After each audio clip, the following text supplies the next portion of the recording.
She then asked me, were you born in this country? And I was immediately offended. And I said, yeah, I was born in this country. And then she says, do you have any kids? I said, no, I don't have any kids. She then asked me if I was married. And then I said, no, ma'am, I am not married. She says, how old are you? I said, 19. May I help you find something? She then says, you are the most beautiful girl I have seen. And I said, oh, thank you. And then she says, I think you could be the next Miss USA. I'm in the Army, okay? We don't do pageants in the Army. She then asked me to meet her at Starbucks the very next day before my next shift at Target.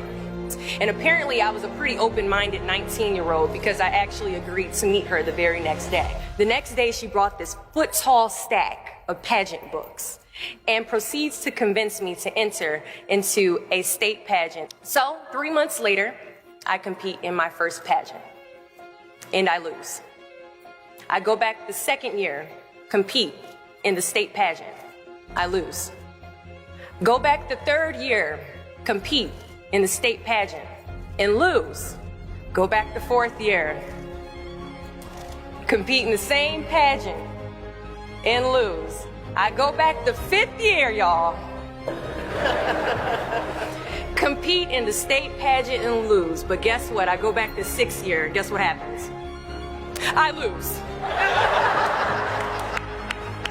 I called her on the phone and said, you told me I could be the next Miss USA. And she says, Deshauna, keep working, don't quit, keep going back.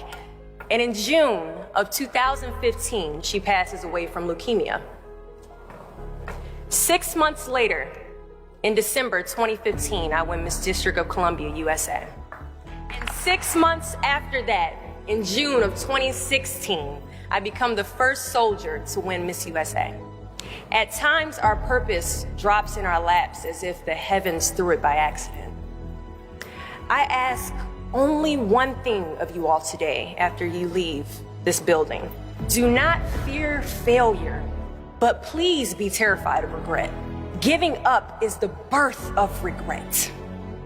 After you walk out this door, you will receive 100 doors shut, slam in your face. You will have 100 moments that will be filled with someone telling you no, or telling you, thank you for your application, but we regret to inform you that we've chosen a different candidate for this job. You will sit in 100 different interviews and you will not get the job. The reality of life is that we will all hear more no's than we hear yeses. And we will fail a lot, and I mean a whole lot. But what I ask of you today is to not take no for an answer. Don't be afraid of no's. Be afraid of the possibility of a yes that you have prematurely destroyed because you decided to quit before the clock strikes 12. I love a good no. Please tell me no. Telling me no is like adding fuel to a fire that is now set ablaze because of your single no. So today I challenge you to fight, to work, to not stop here, to believe so heavily in your aspirations that you too will not fear the word no, but instead you will choose to welcome it.